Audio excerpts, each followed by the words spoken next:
Connie, remember that Bethor guy? Who? Yeah, you're new here, aren't you? All right, well, this is what we're going to do. We're going to make him. No, it's like, no, you get into customer service, and someone's like, hello, what can I do for you? Yeah, I bought Brother Bethor, and there's a huge hole where his head's supposed to be. Okay, well, 1 minute, put on hold. Who the is Brother Bethor? Seriously. And one of the dudes in the background's going, it's the Dark Angel Standard Bearer, you numbnut!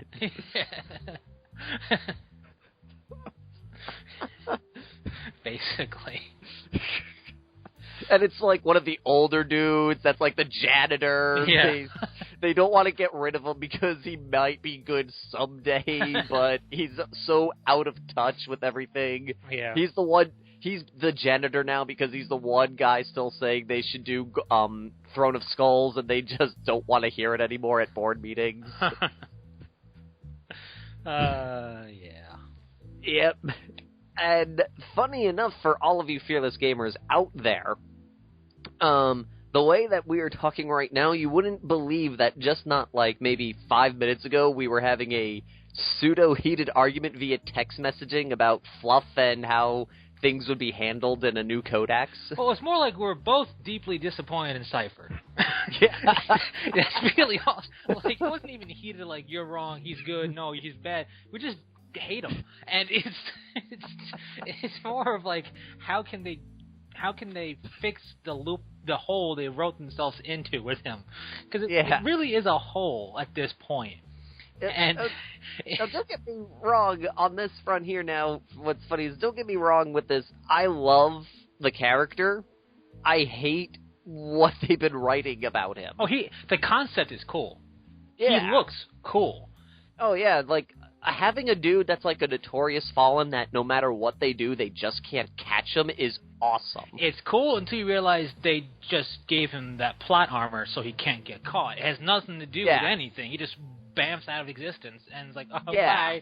And it's just like, there's a hole they wrote themselves into with him. And the problem is they gave him like 1.7 million examples of how he's bad yet good, but good yet bad, yet bad, good. But bad, good, bad, good.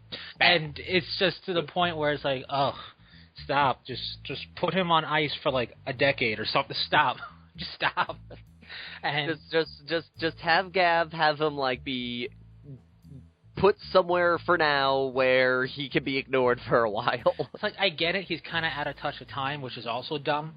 I hate when they say, especially in this data thing, you know, some people report seeing him with some type of weird blade. Other people say he doesn't have it, like, because he had a Satan phase blade. A phase knife. It's like some people report seeing a knife and some people don't because he's, you know, he's out of touch with time and going through and like that doesn't make any sense at all. Stop it. Like, oh brother, you're out of time. And it's just like, what do you mean? You mean today he didn't get it absorbed, but yesterday he did? I don't get it. Like, what happened? Like, today is Tuesday and tomorrow is Friday. Yeah, and it's just like, and then tomorrow is Catil's Day, so Dateline could add another Dateline.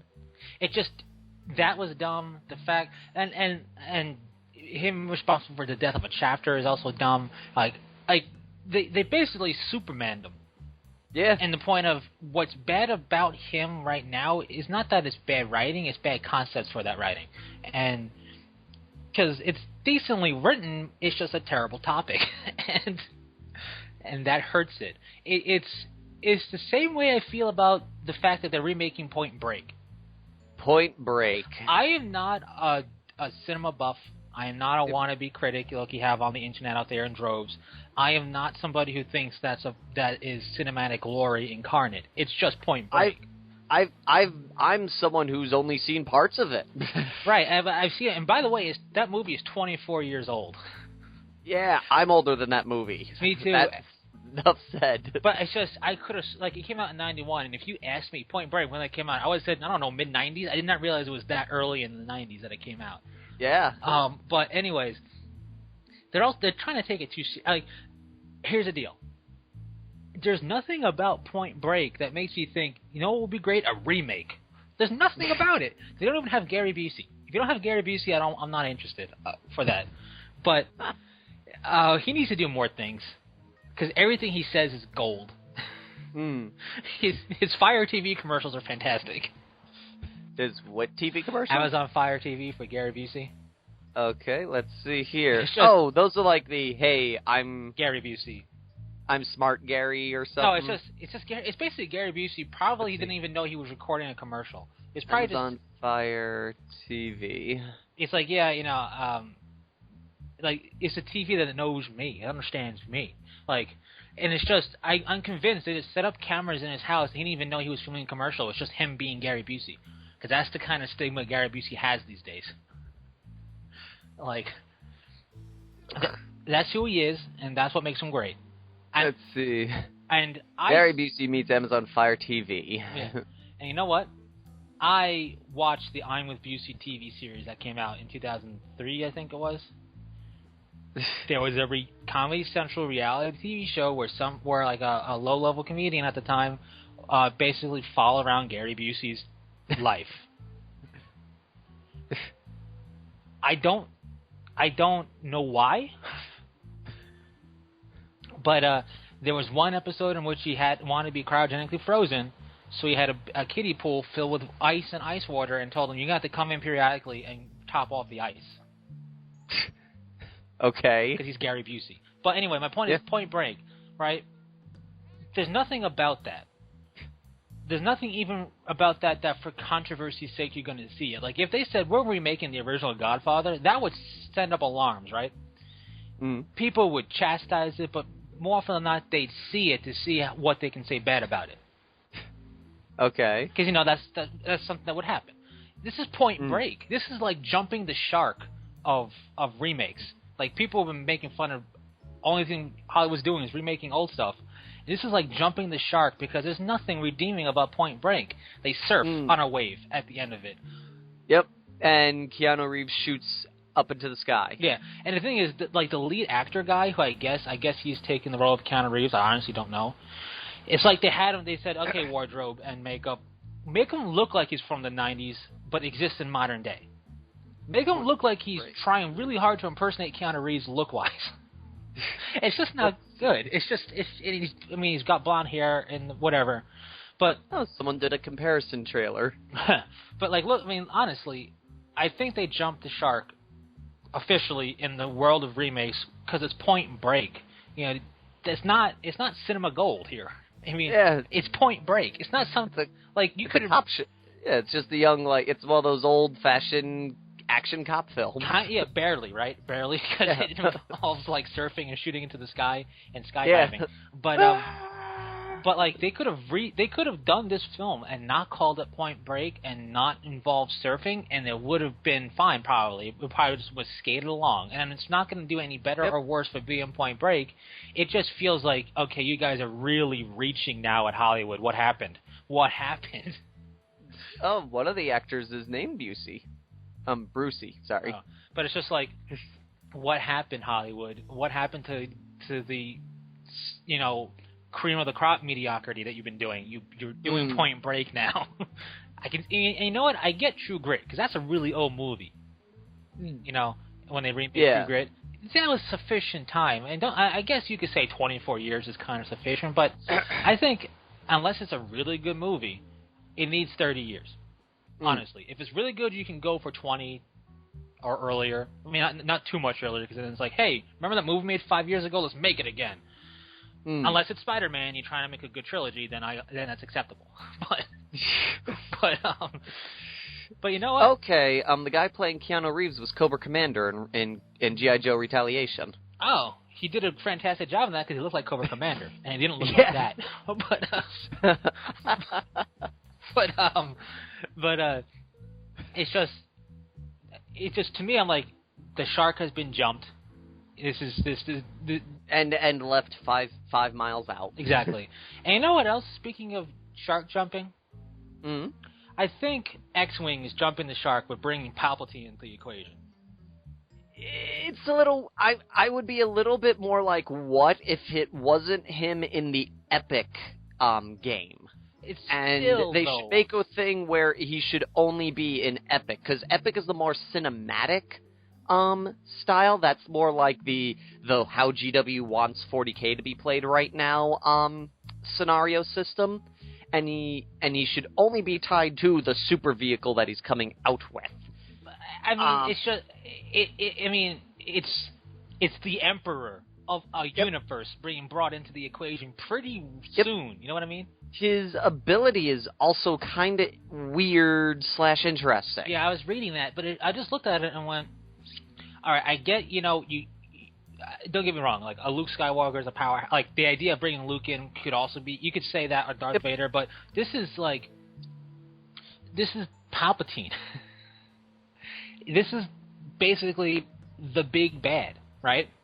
Like, the big bad is now here. And where can you go from that? Yep. It was inevitable since they brought in Darth Vader and Mara Jade. Yeah, but, I mean, this seems pretty quick. Like, I feel like, well, we're out of ideas already. Well, throw Palpatine at it in this thing that nobody's seen him in before. And it just feels a bit weird. Also, I was at a game store the other day, and I was looking at the X-Wing stuff, and, that Epic, the bigger vehicle stuff are huge. I mean, they're really big. Yep. Which is cool, but I also look at it, and I'm like, wasn't this about dogfighting? Yeah, that's again why they did the whole purpose, like I said, is like, because if you look at the medium transport, because I have that one, it specifically is all about is for like a story arc campaign, because there's the games that those ships are in are 7 missions long, and depending on what happens in each one depends on what you can do in the next mission. I get the idea. It's a cool concept, but I feel that it's also it's not that I don't like it, it's that it brings up the concept of, well, what are you trying to accomplish with this thing called X-Wing, right? Because you have, on the one hand, the quote-unquote skirmish-level dogfighting game, which has grown big, and, in terms of what's out there and options and whatnot, which is cool. Don't get me wrong. It's not that I don't like it. I'm not big personally on models that you just buy and play with. I like the whole collecting and building thing, but this is also a nice way of going about it for the more casual player, so that's cool. But you have that, which had great dogfighting rules and stuff.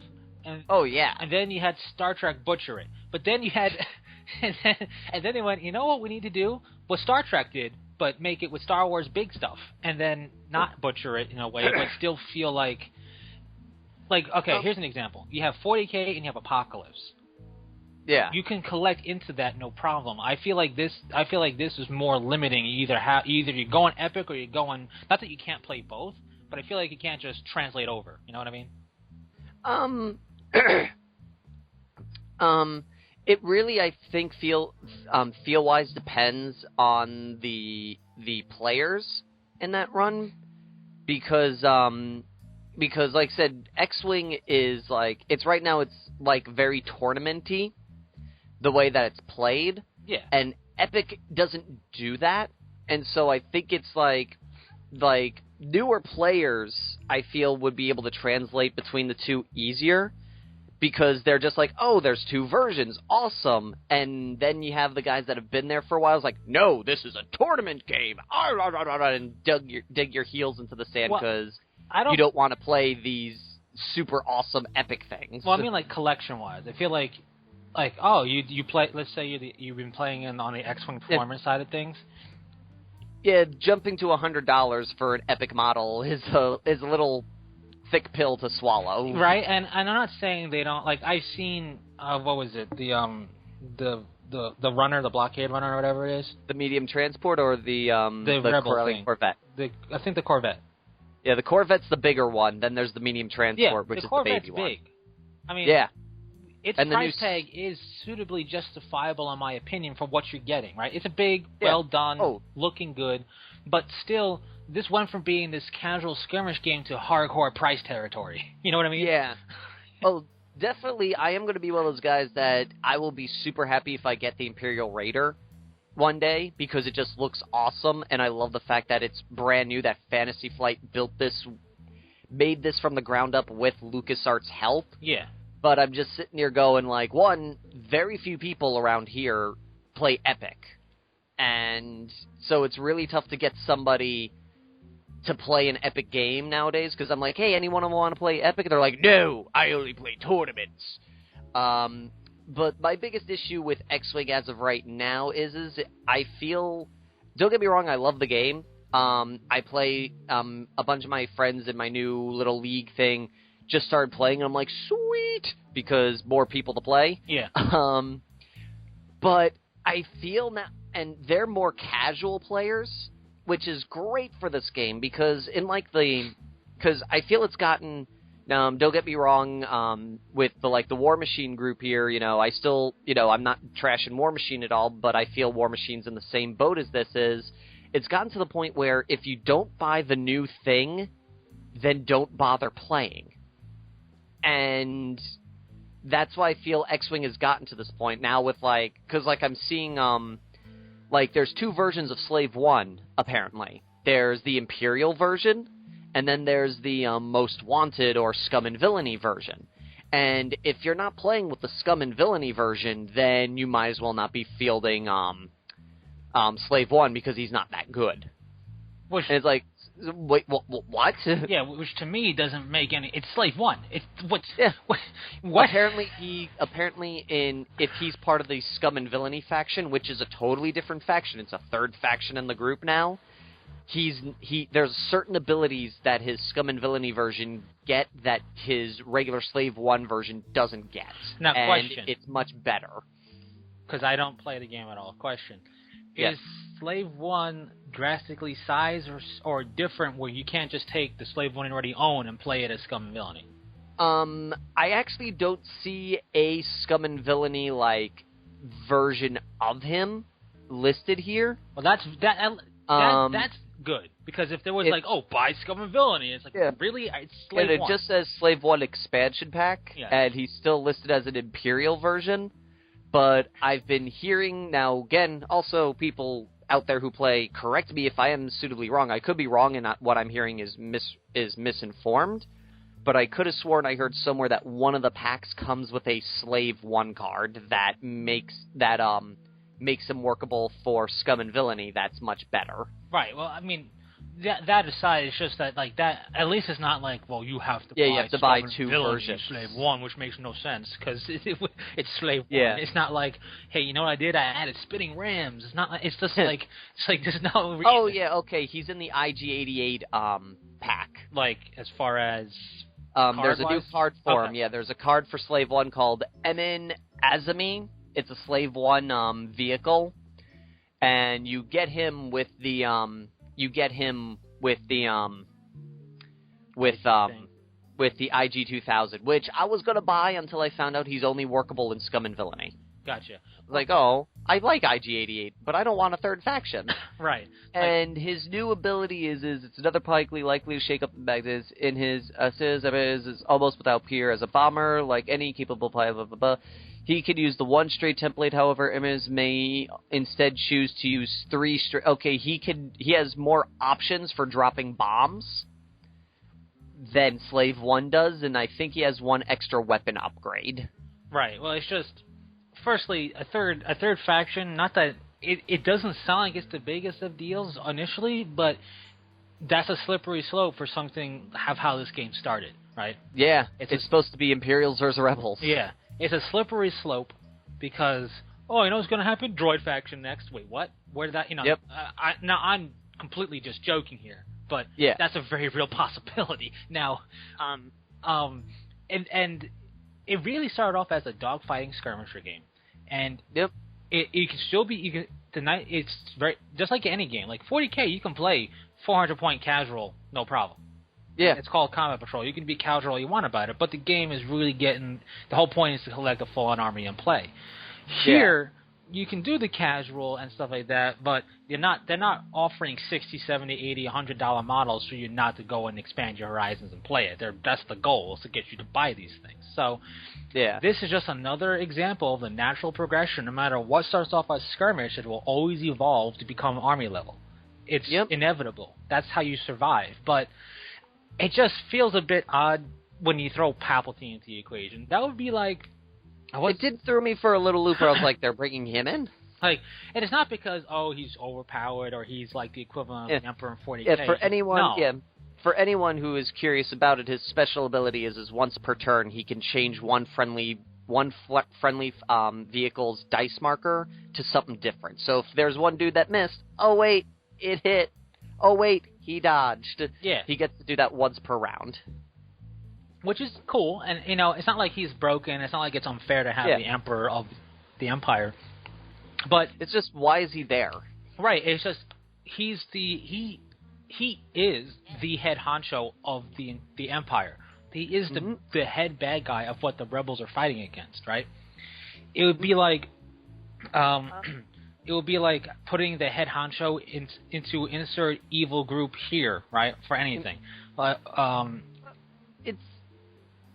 It's also like a good example is it's also how he's going to be played. Like, having an Emperor card there would be cool for like a thematic mission. Like, the Emperor is going somewhere and the rebels are attacking to try and capture him. That's when you build the theme about it. But then, because of his card, and because of, I believe, now I could be wrong again, I believe his card can be used in any game, not just Epic. So then all of a sudden, he's in Lambda shuttle cruisers doing dogfights with people. It's like, why is he there? Yeah, no, it's just, like, that's the thing that you hit on the head. Why is he here? Like, if this isn't a climactic battle to try and stop the Empire or do something like you said, maybe he's in part of a convoy going somewhere. Like, en route to the en route to the Death Star. Like, he had to go to the Death Star. Maybe they were like, rebels tried to jump him when he was on the Death Star. Fine, but you wouldn't just have... It's like having a chapter master on patrol around the base. He's not going to do that. He's not going to walk around and go, Brother Johnny...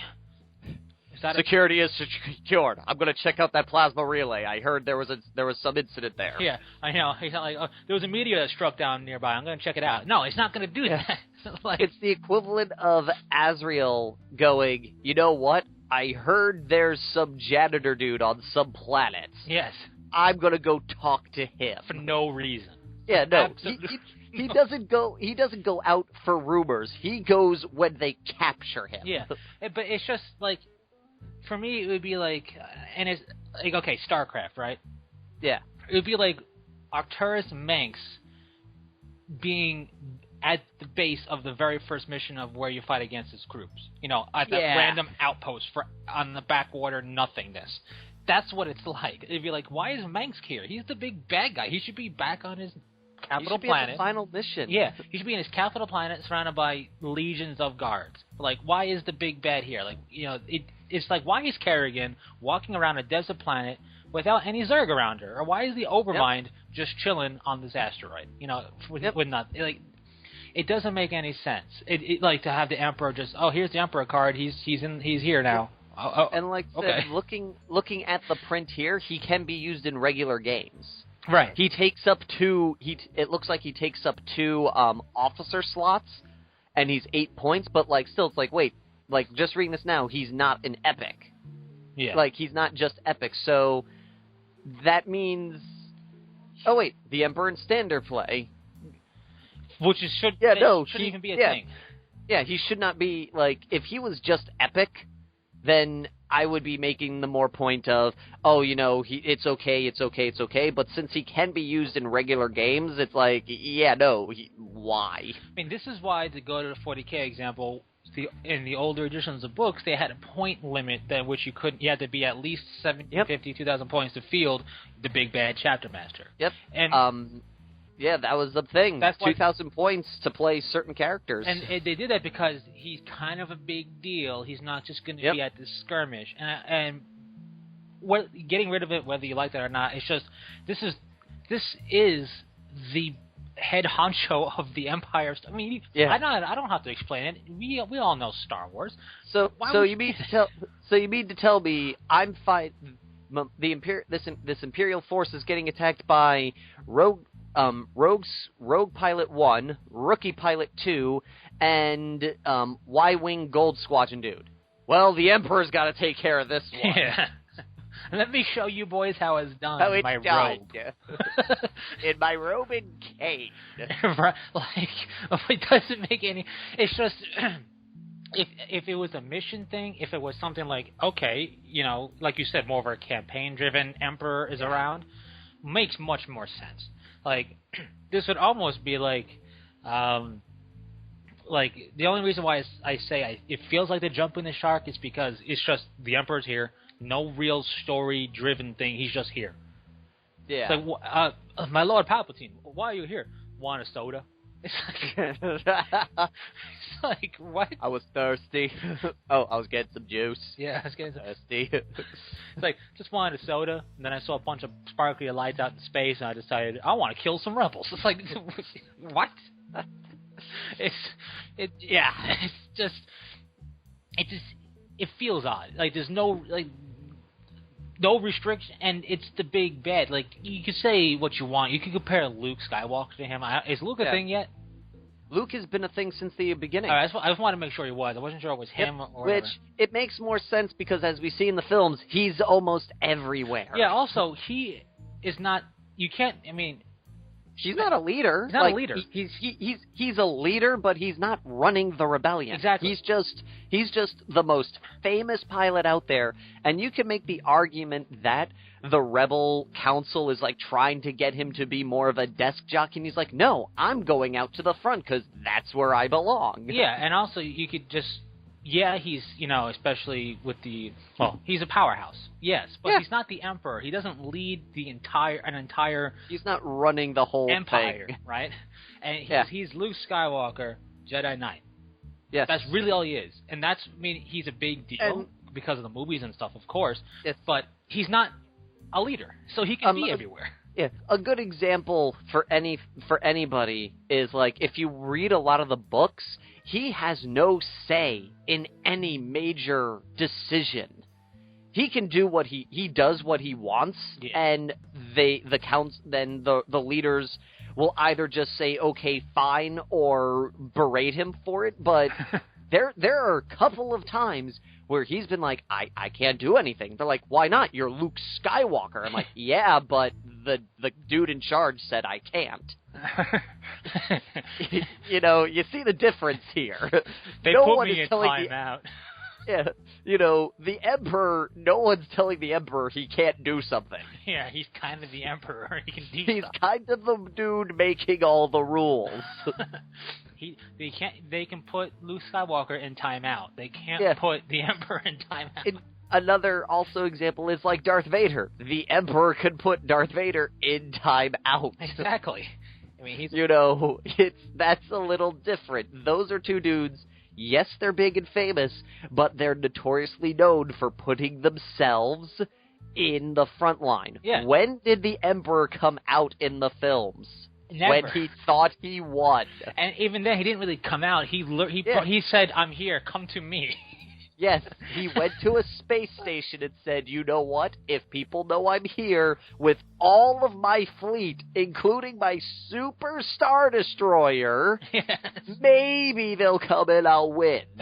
Right.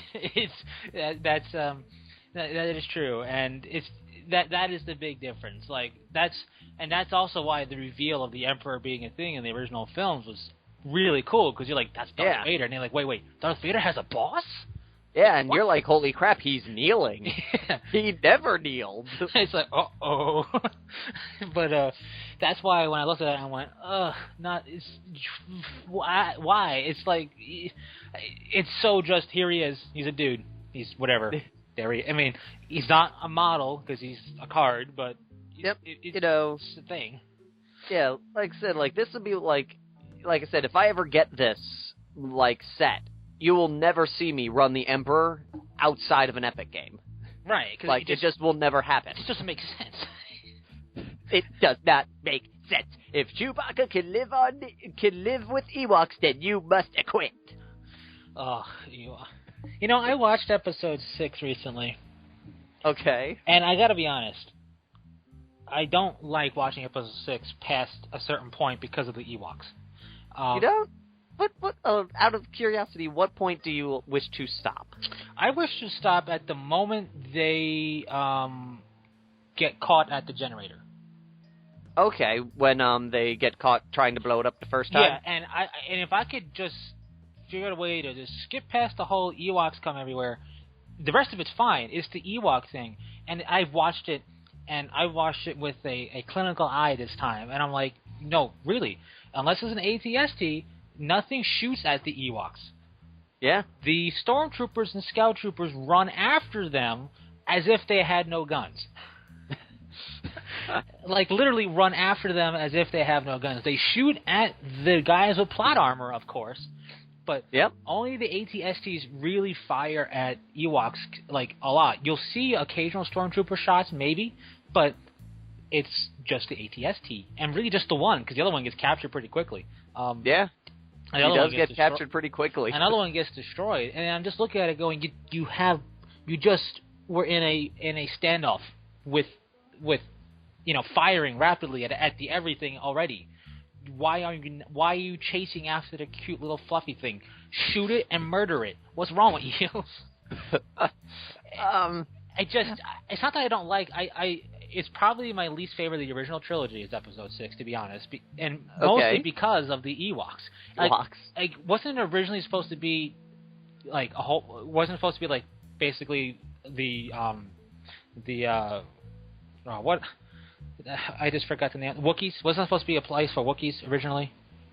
I didn't hear. No, the Ewoks were always a thing because George Lucas said he wanted something he could sell to kids later. Okay, because I thought maybe I misread what I heard or misheard somebody say something at some point in the past when originally they were going to have Wookiees battling on the moon. I mean, Ewoks were a thing, but it was going to be like a tribe of Wookiees or whatever.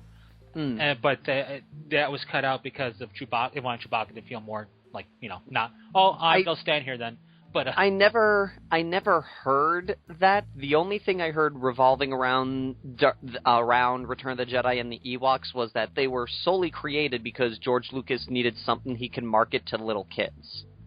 Which is odd, so he came up with cuddly, fuzzy teddy bears. I mean, I get that, but it's also kind of odd because I figure you could market the entire Rebel Alliance to kids. They're the good guys. That's naturally marketable to a kid. Heck, one of my friends who just got into X-Wing, he plays Imperial because his son is like, I want to play the good guys. Surprisingly, I'm in like the opposite with that. If I'd have to say, I love all three of them. They're all great.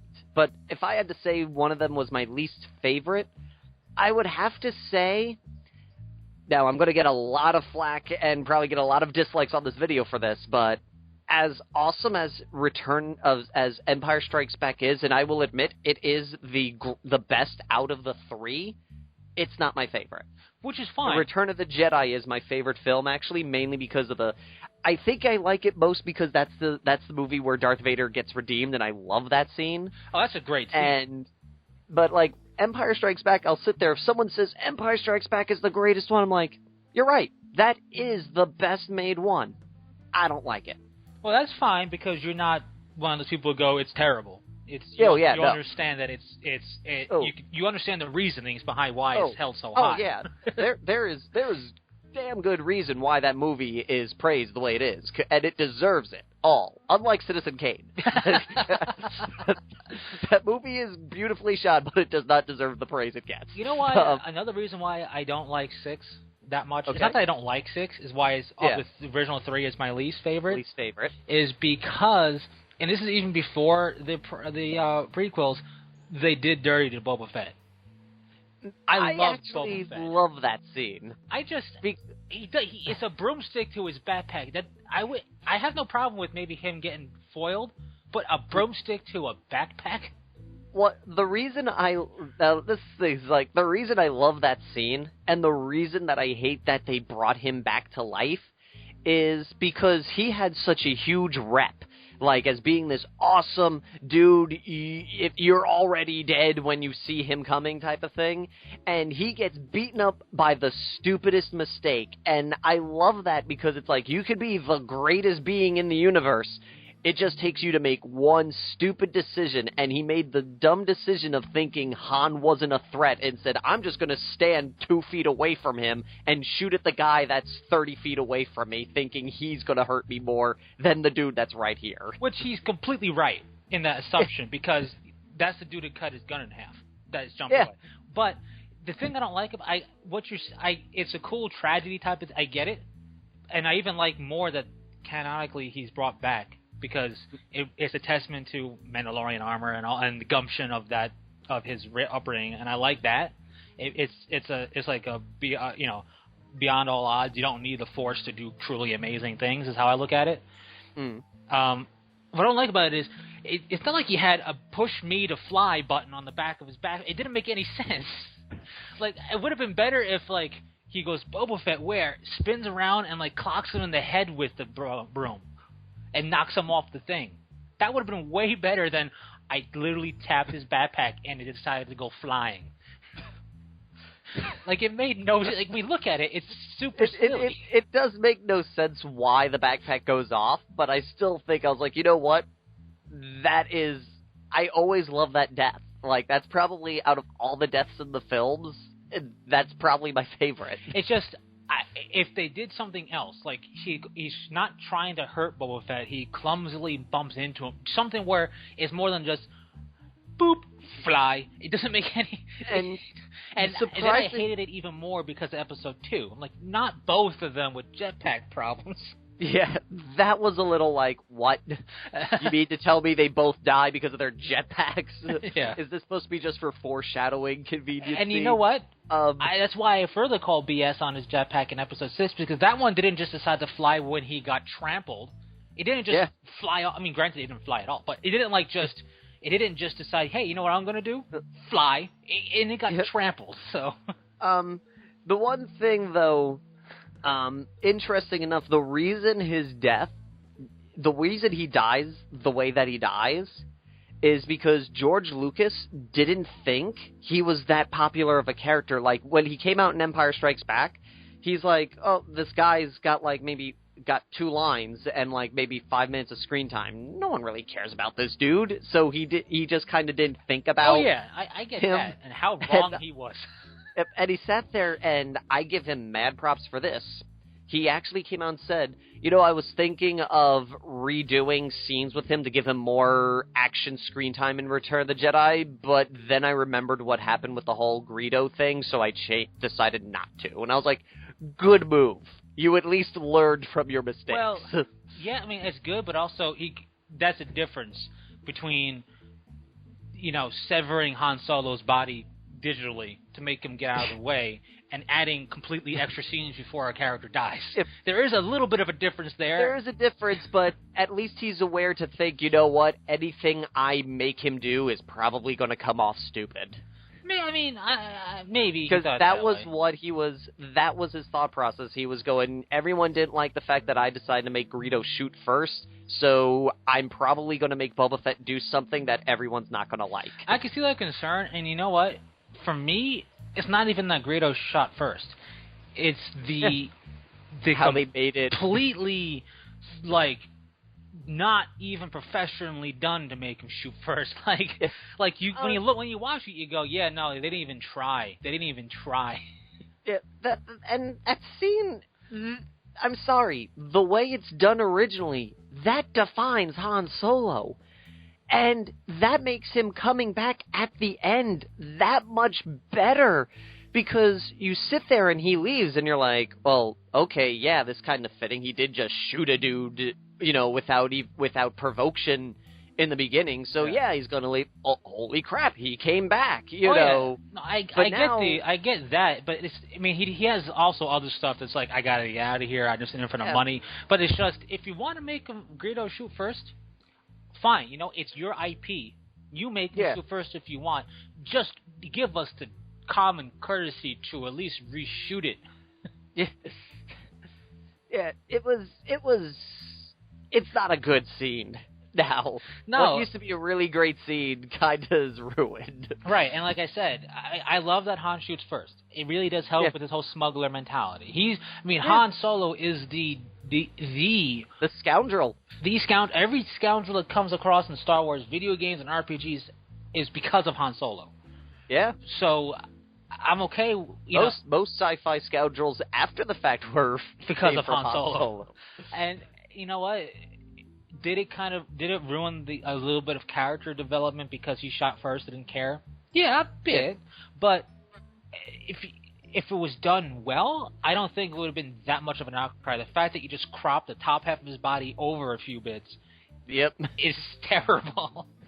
I even know how to do that better, and I don't make films. Yeah.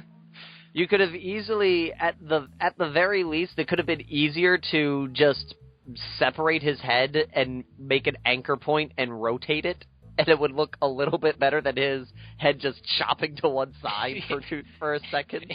Right. I mean, it's just... heck, they did it better, sadly, in Episode 2, when they cropped Anakin's hand, because I didn't know that was CG, that they paper moved his hand. They did a very good job with that. It's true. And, they could have applied that to making Han move, and...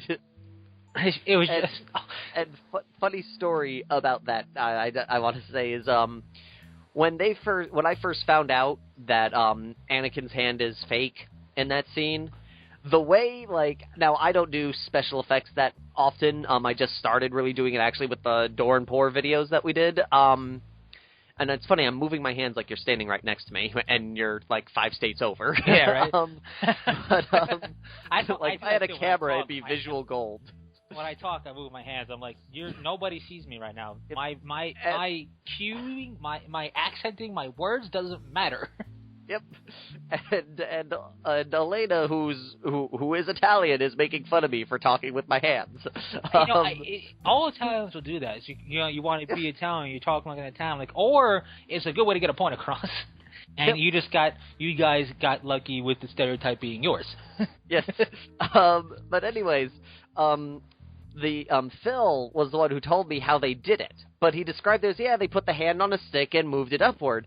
So I'm just seeing them going, okay, Natalie, Hayden, stand right there. And they had a techie with a hand on a stick do the motion for him. I'm like, so they just hired a techie to move it. Oh, no, they moved his hand. It was like, oh, I thought you said there was a techie dude behind them with a stick, with a hand on a stick doing the scene for him. I can see Lucas going, all right, cut, maintain positions. Where's my key grip? All right, here's a stick with a hand on it. This is what you do. It's Lucas. I wouldn't put it past him. Well, no, the only thing is, the only reason I put it past him is because I'm surprised he didn't go, okay, cut. Now, everybody move to this green room. Yeah. With this green hand on a stick, so I can CG everything. Which apparently that was there was commentary saying there was never a scene in Revenge of the Sith. There was never a single scene that didn't have some green screen on a wall or in a window or somewhere. Yeah, and you know what? Honestly, I'm okay with that because that's done a lot. You put a green screen somewhere so you can CG in a really cool background of space or something, right? Or extra people. Yeah, but not when it's all right, you're under attack, defend yourself. Yeah. Against what? Well, it's up there, it's high, okay, now block, all right, and you're surrounded by green and sand. No, that's the problem. Yep. That entire arena scene was in a big green screen. Watch the background Jedi. There's one dude who's just repeating the same motion over and over again because he doesn't know what else to do, and he's not fighting anything. Oh, yeah, no, there's a couple of background Jedi that are completely confused. Wait, what? Yeah. And a lot of them are like I said, there's some swinging their lightsabers at nothing. Oh, yeah, no, it's hilarious, really, but it's just funny, that level of green screening. And that's kind of what cemented his famousness with green screen. But with digital technology, through the power of digital technology. So now my question to you is: we just harped on Star Wars a lot, the miniature, the fighter game and everything. Yeah. Is there a genre or a story or a setting that you would like to see done in a miniature wargaming fashion in terms of infantry? And is there ones that you would not like to see ever get done? Because we have AVP, the Predator thing. We have Terminators coming. I don't know if Halo ever got its miniature game. I heard there was talk about it. I don't think they did. Good, because Halo's stupid. I said it. Listen, for all you Halo fans, which is probably all of you, because it's really popular, you can only ride a wave for so long until you're on the sand going, okay, time to get the next wave. Yeah. To answer your question, one game that I would like to see get a miniature conversion is StarCraft. Oh, yeah. I would collect the heck out of some Protoss. I like me my Terran, and I would collect the Ghost models, but I would just love to paint up Dragoons or Immortals and Zealots and then die horribly in the game. But that would be probably one game where I pick the Horde army. I'd probably go Zerg. And I stink at Horde armies. I just stink, so... Another one, now, this I wouldn't like to see go to miniature game, per se, but I'd like to see, like, a board game with miniatures being used. Okay. Sort of like a, standalone box set, you buy this and that's everything. Assassin's Creed. Be interesting. Like, a game where one person plays the assassin and one dude plays the dude plays basically, and for lack of a better word, God, trying to make it impossible for you to kill the dude that you need to kill. And just throw a bunch of missions of this is how the board has to start up, this is where you have to go. That's one thing I'd like to see. I think it would be really cool, but it would probably suffer under the same fate where eventually it'll get expansion to death, to the point where it'll be dead. Oh, yeah, because that's what you do. When something's successful, you ride that wave until you can get every last drop out of it. Yep. It's one thing, like, maybe if they did, like, the Talisman thing, which I think does expansions very well, where none of it is needed at all. It's just if you really, really hate yourself. Like, I bought the Grim Reaper one, and I was like, wow, no, this is a game where the expansion with the Grim Reaper is when you're playing with people you just outright hate. Because you could just move death and have them kill everyone for you, and you're just like, wow. Oh, yeah, no, I mean that is also a thing, yeah. But like I think Talisman is one of the few games that does expansions right with a board game, where it's cool because you don't need them, but they just entice you to add them. Oh, whereas other games tend to throw expansions where, like, no, you need this expansion. I call it the RPG effect. You don't need the Tome of the Warrior for D&D. You don't need the epic level. You don't need all the crazy D&D add-ons or the Death Watch add-ons, but you want them. yeah, that's the difference. That's the difference there. Where you want it, you don't need it. Yeah. But a lot of these games force it where you need it. Oh, yeah. Game thingy that I would rather see never leave its franchise medium that it is right now and go into the miniature gaming series, that is a tough one. One that I could possibly see them at one point trying to make into a mini game, which I don't think should be done, is Dragon Ball Z. I was thinking how hilarious it would be if it had like a really convoluted set of rules to do miniature style, because I think it would be fantastic to see how they try to sell the models, right? Like, would it be you buy your standard Goku or Vegeta and then you get the Super Saiyan upgrade pack? Like, what would it be? Like, I would think it would run like HeroClix. Oh yeah, I mean, there is that, but I just mean like it would be really funny to see if it was multi-part models you had to put together. You can buy Goku and then you can get the Super Saiyan 3 add-on, and you can just do whatever, and then like swap his head out. Now with extra bits to make tattered clothing. It's like, but that's one thing I could see somebody somewhere trying to make into a miniature game, and I'm just like, no. And anything else, really, there's not a whole lot that I could see them trying to do. The only other thing that I think I would say no to is a Mass Effect miniature game. Yeah, I can see that, because it really doesn't lend itself to it. But I could see people trying to make a game out of it. I could see a board game especially since with Warmachine now having with the Convergence of Cyrus, they have a miniature that if you look at it quickly, it looks like a Reaper. Gotcha. I would like to see StarCraft, like you mentioned. I've wanted to see that for a while now. That would be so good. I think I would love to collect and build those models with the liquid gold and even those gold wax paints that you have to polish to get fire shine would make Protest look amazing. And even just the terrain. You have all the terrain you need in the game. Just turn it into models. I will buy the heck out of those terrain pieces. Oh, yeah, no. And like, that's one thing real quick with the Assault Marine pack coming out. They actually have some terrain for your bases in the kit, too, which is pretty cool.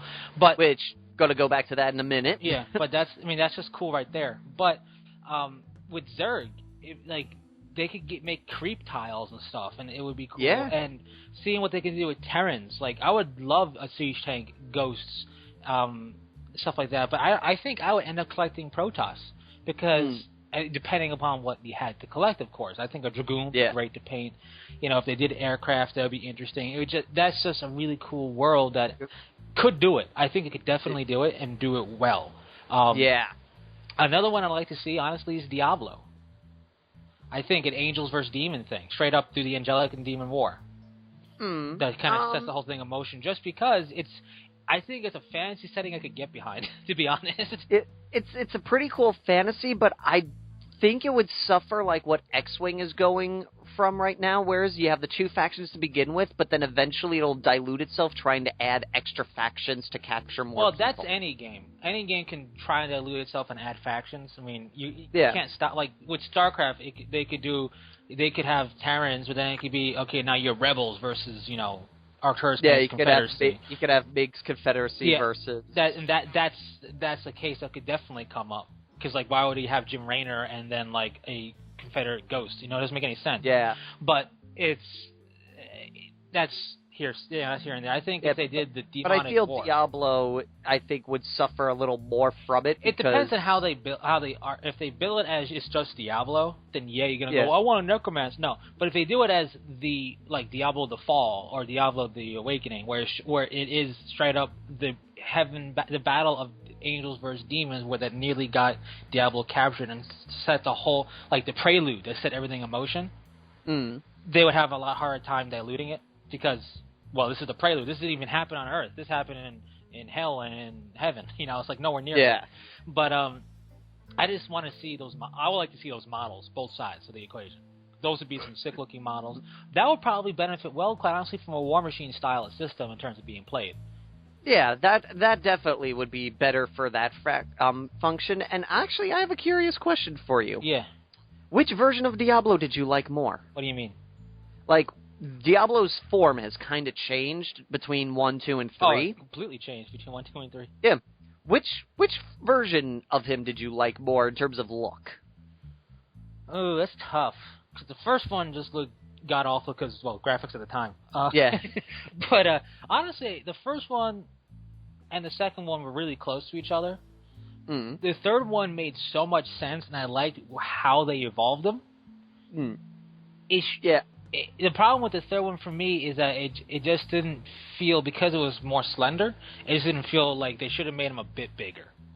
That's my only problem with the third one. I like the third one's design out of all three of them. My only issue with it is his tail looked much bigger than his body, and I'm like, how is he supporting himself? Well, yeah, and that's part of it. I felt if he was bulkier or at least had a bigger frame, then that would have made more sense. But, his frame needed to be much thicker. My problem with the second one is he ran around like a gorilla. He ran on all fours. I never actually got to him. I got to that final level, I got one room away, and then for some reason I stopped. Yeah. No, and that one he runs around, when he starts running around, he kind of gallops on all fours like a gorilla almost, and I'm just like, hey, you look cool, and then you did that. Why did you do that? It's just Yeah. And then, but I think I like 3. I'm looking forward to the next expansion, because I really enjoyed that expansion. Got my class all set up, Crusader all the way, but, I would like to see that as a manager thing, like a Warmachine styled. I think that could benefit well from that, the whole angels and demon thing. And and didn't Hordes get their big altar, their big, not machine, but equivalent big monsters thing in Hordes now? Hordes have had big monsters. No, I mean for a while. the big version of Yeah, no, they've had a couple. They came out pretty one or two factions got theirs pretty close after Colossus came out. Yeah, but I was seeing something recently. Then like more colossal beast things come out. Yeah, now I believe the factions that were missing them now have them. I just look at it and I go, you know what? Okay, I'm all down for gigantic creatures. For me, it makes more sense when they're demonic because they don't obey the laws of nature. You get to a certain size and like you can't actively be something that's scary to me anymore. You're gonna be slow. You're not gonna be able to do anything. You're gonna go. It's just, especially certain. I'm no biologist. I don't want to bring biology into a fantasy setting game like that. But I look at it and I go, this is getting silly. You're just a really, really, really, really big thing now. The one thing that I do find hilarious in the Warmachine universe is there's a new Haley that came out. Okay. She's one of the characters for Signar. During one era, she lost an arm. And she now has a mechanical arm. Okay. They just released her new model where she projects 3 versions of herself. She calls off. She has the current version of herself, the future presence of herself, and the past presence of her. They're kind of like ghostly after images type of thing, so they're not actually there. Right. They're kind of like she's just summoning up like possibilities of what could be with her. Everybody's down with the whole time travel thing. Everyone's making a complaint because modern day Haley has her arm back.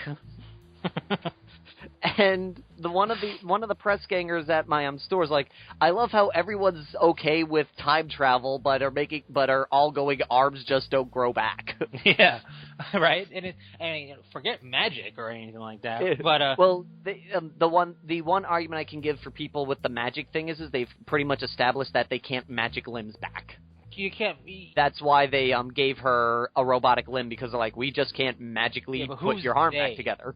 What do you mean, who's they? Like, I guarantee you there's something in that world that can. All the, like, the reason she was given a mechanical arm was because that was the only way to fix the fact that she had no arm. Right, but I can guarantee you there's some mystical, magical thing in that universe that can bring an arm back. I guarantee it.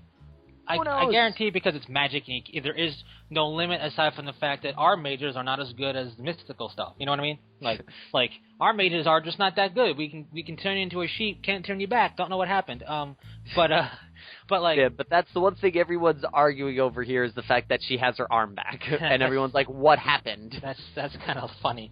Like, but no one's complaining about the time travel. Right. It's the fact she has an arm. That is kind of funny. But what I don't want to see happen miniature-wise is I kind of want to see Dragon Ball Z, to be honest, because I kind of want to see what the rules would be like. I want to see how we're going to represent combat and moving. I really want to see that. But just for the sheer fact, I'm like, okay, so we represent, like, so if I'm charging up, can you just punch me like nobody ever does in the series, or are you just going to stand there? Like, what's going to happen? Like, is this, like, how are you going to represent this? I just, out of pure curiosity, I want to see, like, okay, so he's going to do his ki blast, right? So can I just, since it's going to take him 3 turns, can I just rush him and punch him? That's against the rules. Really? Well, it's official. It's against the rules. All right, that's why I don't do it in the show. Got it. But, the rules of combat. Right? If your opponent is charging, stand there and gawk. Right. Well, that's what the book tells me to do. So I just want to see what what rules things are going to attempt with that. But well, if they do that, then there better be a rule where if someone declares a charge, the other dude has to stand there going, I can't believe what I'm seeing. That has to be a rule. Fair enough. But what I don't want to see is, I don't want to see a Transformers miniature game. Because I could see with how all the explosions Michael Bay has put out someone wanting to do it. But I think it lends itself well to the idea, and Robotech has done the whole Veritech Fighters transforming thing very elegantly, I should say, that you could do something like that with Transformers. But for me, it's like, if the model itself can't transform, if I need 3 models to represent it, I don't want it. For some reason, I want to be able to do like the toys do and actually transform it mid-game, not have another model to represent it.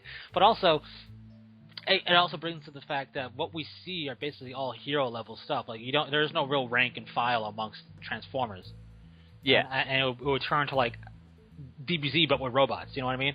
So, yeah. I don't want to see that. I don't want to see a Star Trek miniature game. And what I mean is, I don't want to see a ground-based Star Trek. They screwed up the space. Don't try to give us red shirts or anything. I don't want to. Oh, well, that would be the biggest question I'd have with that. Which version would they use? Because that would determine who's the red shirt. Right, but I just want because red shirts changed like it was yellow shirts in Generations, and I forget what it was in Deep Space Nine and Voyager. It was everybody. Well, Voyager is Voyager, but listen, my problem with Voyager is that the character had no depth. It's not because she's a woman. Not at all. It's because they try to make her a female Picard. Okay, the biggest issue with Voyager is all the side characters had more character than the main character. Well, that's true. Until the end. The last episode was the only episode where Janeway really had character. But you can't shove something into the final minutes.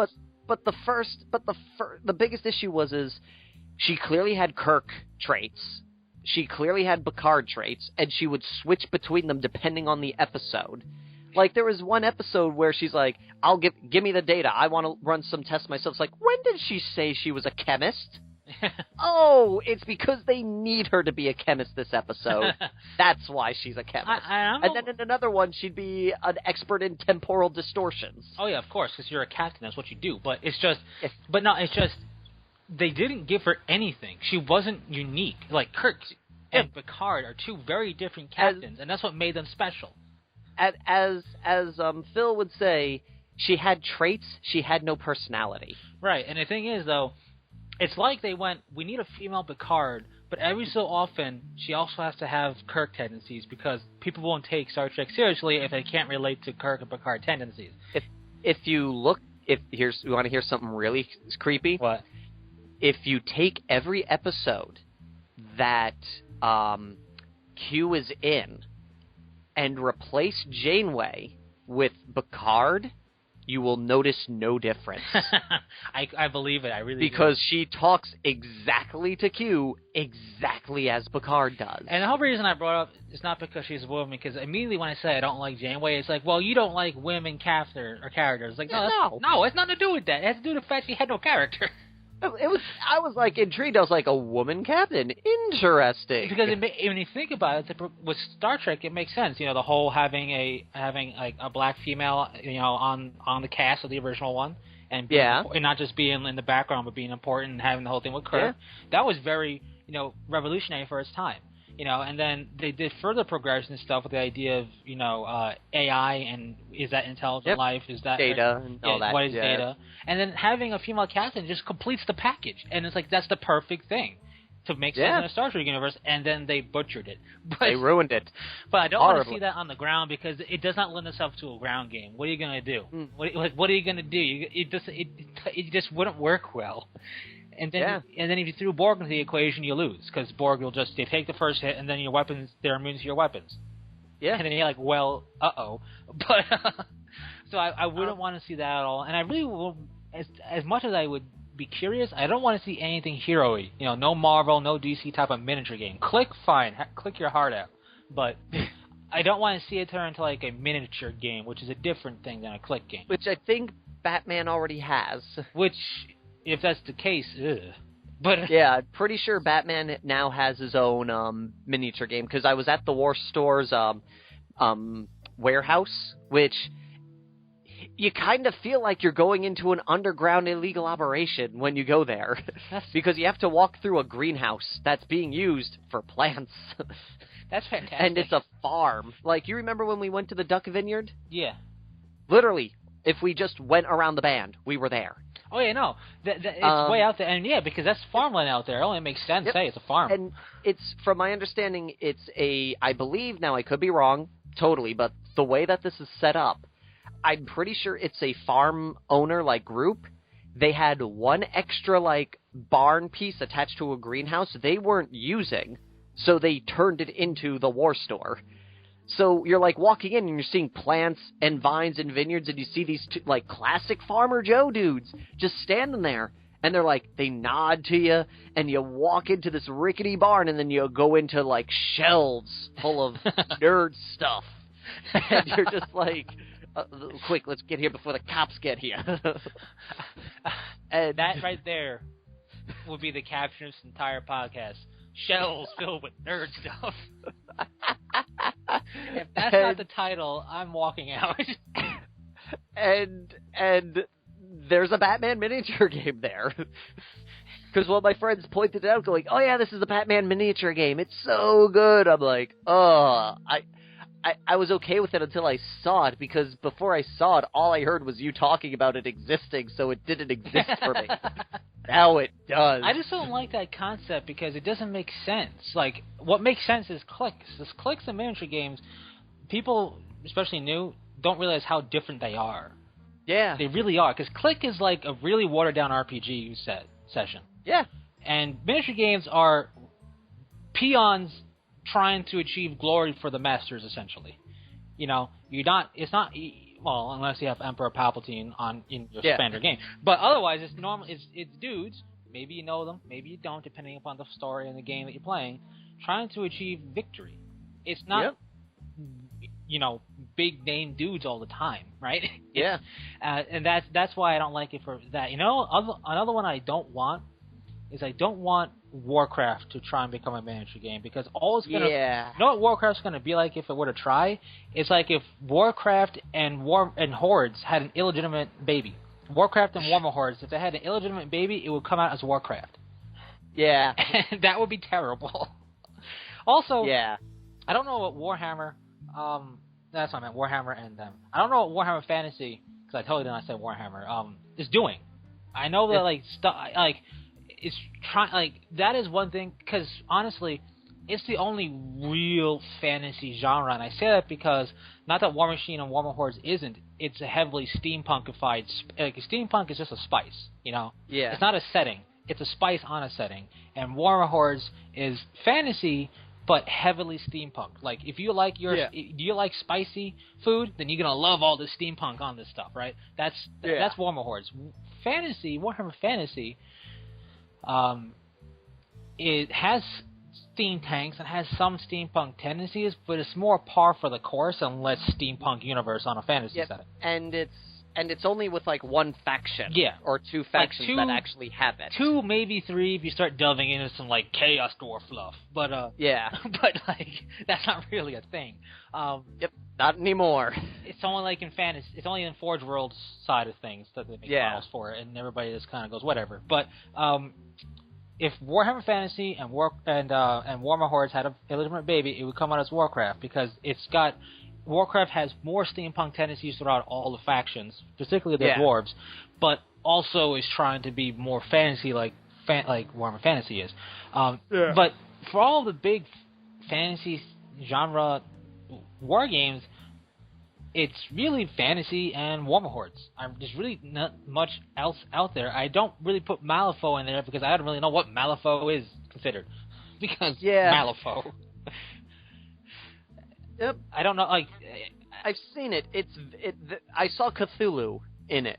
It wasn't actually Cthulhu, but there was a monster that could be Cthulhu. Oh yeah, no. If you want to I've seen it, and I've seen people play it, and I've seen people swear by it. It just nothing about it ropes me in. I don't know how to describe it at all, aside from the fact that maybe to me it feels like, oh look, it's a carnival. Is it closed down? No, wait, there's just vomit and drunk clowns everywhere. I don't feel like checking it out. That's the best way I can describe my reaction to Malifaux, and I don't know why that's the analogy, but that's what popped in my head when I first saw Malifaux, and I don't know why. Now, just one real thing before we taper off here. You mentioned before the new Assault Squad pack. Yeah. It as you mentioned, it comes with different terrain pieces that they have there. And yep. Do you think GW, they've been rapidly putting out a lot of new stuff? We've got these new upgrade sprues, which look pretty awesome. I might have to pick up some just for some of the cool bits, just so that's less water transfers that I have to do. I love the Ultramarine thing because it's finally sculpt detail that isn't a shoulder pad for them. Yeah. Yay, good for you, Ultramarines. You finally have sculpted detail a little bit. Yep. I love the new water transfer sheets. I'm curious, though. Yes? Because GW's normal transfer sheets are very unique amongst the transfer sheet world in that it's form fit. You don't have to cut it to shape. You just cut it out and it's form fit to slide off. I wonder if these ones will be too. Because Forge rules are not. let's see. These transfer sheets are And they don't so tell large, you. we've had to shrink them down to fit them on the page. In reality, they are massive, even bigger than the one page of this magazine, the actual fit, which they're really huge right here. Let's see. There's over 700 transfer sheets crammed onto this battle sheet. This is transfer sheets even include the 3, say, let's see. Let me see if I could get here. Number 4 is the shoulder technical services. For command, let's see. Oh, these, okay, the shoulder pad marking ones, like the commanders, they are designed for shoulder pads. So those are basically like the ones we have in the box. Okay, that's really the only important ones that are. Chapter markings, they will also severe as nice banners and larger surfaces too. Intended to use on vehicles is number 2. Yeah, number 1 is for shoulder pads, so they do have like a variety of shoulder pad ones and a variety of vehicle ones. Right, but that doesn't. So in short, we have no idea until we see them in person if they're form fit like in the thing, because you could be. Yep. And that's just what I liked about GW transfer sheets, because all of the transfer sheets I've seen and used, you have to cut to form, right? Which is a bit of an annoyance, especially on shoulder pads. But I like the transfer sheets though. They took a page out of Ford Rule's hat, and it's a good page because let's load it up. Yep, I might have to buy the Dark Angels one. It's cool. Because I really don't care about Dark Angels unless it's Deathwing. I don't need it. Yeah. To be honest, because everything's sculpted on Deathwing pads, so I absolutely nothing is needed for Deathwing. Yeah, no. $25 for the transfer sheet. Interesting. That's not bad, to be honest. Considering... No. I'm not complaining. Oh, yeah, continue aside. But, like, for me, it's cool. And as much as a Dark Angel fan I am, I'm a Deathwing fan. And I love the other stuff of Dark Angels, but because I don't plan to collect any of that, I really don't need transfer sheets, although I love using them because I know how to use them. Oh, yeah. No, I'd probably pick one up because I do have my 4th company that I'm building. Yeah. And I'd have to see how down the line it's probably be cheaper just to buy one transfer sheet than it is to buy 6 upgrade packs. And to answer your question before we went off on that tangent, yes, I still think GW is releasing stuff way too quickly. Yep. Product-wise for miniatures, I'm cool with that. But it's the fact that we haven't had a break since January. So my actual question is, because we got on that tangent a little bit, is with the terrain pieces that they threw in, do you think that GW should pump the brakes on new armies, new miniatures for armies, and just make terrain for a while, and not like limited release stuff, like make actual terrain for their game? No, because they do have terrain kits you can buy that are not limited release. Yeah. But I'm saying do more of that, like for Eldar, for Orcs, for Tau, something that's not just Imperial, and like the trees. I miss the tree pack that they used to make. I miss the trees. No, I get what you're saying there. No, here's what I think. I think they just need to pump brakes. Period. I think what needs to happen is we need a breather where the only thing that maybe has come out are some paints if they need to, like a paint bundle, like not even new paints, and whatever managers were straggling along after a Codex release. We need a week where we can just breathe and not have product shoved down our throats. Yep. But what they do have a decent amount of, which doesn't get much notice at all, is different basing kits they produce. Mm-hmm. They have a lot of those that people may not be aware of. And I bought one, and I love it, and I've discovered it because someone who, I will note, hates GW products. Like, the only thing he buys from GW is the miniatures. He buys the basing kits. He's like, this is the best basing kit you'll ever get. I'm like, crap, if he likes it, it must be good. They're good basing kits, and they got a variety of them. What I would like to see in terms of terrain, because it's not really terrain in the assault kit, it's basic materials to help you, give you jumping off points to add some story, which is great. I think they should do some more of that in their miniature kits anyway, because to help you out with that. But what I think they need to do, the Imperial stuff is fine. Would I love to see Xenos terrain? Of course. This is going to happen? Probably not, because people have to remember, 40K is a game played on the Imperial setting. Yep, the galaxy is everything is done.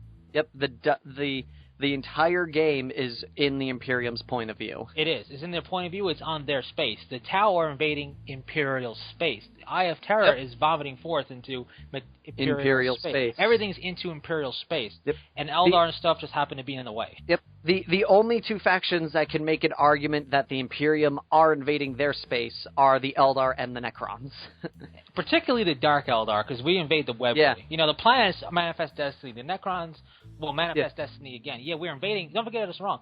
We, the Imperium people, humanity in 40K, invade everything. But as far as the scope of the game, 9 times out of 10, it's being fought on an Imperial world. It could be Eldar versus Tau, and it'll be on an Imperial world that was just recently recaptured or reclaimed by one of the two. Like, very rare is it going to be a straight-up world of their own. So that's why you see Imperial stuff. But I think it would be cool to see something. Not anything crazy, just a webway portal or a Tau listening post. I would buy the heck out of a webway game. Like, just something like that, or a Tau listening post. Minor stuff that we know exists, so you can help with a Tau outpost to help people who's going to scratch build it. What I really think they could do to help their end overall is get back into the fantasy terrain. Because the only reason it's fantasy terrain is because we say it is. 40K terrain is 40K terrain because it's 40K terrain. But you can't... That is true. You can't throw that into a fantasy setting and go, look, it's a manufactured... Oh, wait a minute. You know, you can't throw 90% or 98% of all 40K terrain built by GW into anything but a 40K game. It doesn't fit other sci-fi games. It doesn't fit modern. It doesn't fit fantasy for sure for the most part. But anything fantasy can be thrown into a 40K or any sci-fi scenario. It's a backwater planet. It's a whatever. Yep. And that's where we're going to see orc tents. That's where we're going to see Eldar stuff in the form of elves. You know, you could easily turn elf stuff into Eldar stuff. In fact, there's these, you know, there's Pegasus Hobbies and other companies that do Battlefield in a Box, and they got stuff that's Elfin Tower-like stuff, or Arcane Towers, that can work well for High Elves and could do a little modification, barely at all, work very well for Eldar, basically straight out of the box. And same thing for orc huts. That'll work for any type of fantasy orc. That'll work for 40K orcs as well. That'll work for anything that's bestial in nature as well. Any type of backwater thing. So fantasy is quite honestly the hidden gem of terrain world for all genres. If it's realistic looking, it could be in a modern scenario. It's just a hut, right? We have huts in modern day all the time. If it's an orky looking hut, it could be some type of backwater sci-fi, like, cannibalistic cult of people, or some other race, right? Yep. But you can't do that type of compatibility as readily or as easily backwards with sci-fi stuff. While the sci-fi terrain is great, 40K, GW has a gem in fantasy, being that it's basically the biggest fantasy game out there, in terms of number of groups, and, well, it's that and Warmer Hordes, and that's really the only options anyway. But, and they used to do terrain for it, and they still kind of have terrain for it, but they never really support... Recently, they haven't really get any support to the terrain side of fantasy. They supported the heck out of the models recently with the whole death to everything in the fantasy world. But terrain-wise, that'll fit everything. That'll fit Imperial worlds. You give us Xenos terrain by giving us Elf terrain and Lizardmen terrain and then Fantasy Orc terrain. It covers everything but Tau and Tyranids. But those Tyranids, you just take expanding foam, spray it, shape it a bit, you got Tyranid stuff. Tau is a little bit tougher. But that's where I think they need to focus terrain-wise is fantasy terrain. And then they can bring back trees, because obviously trees only exist in fantasy. Look at them trees.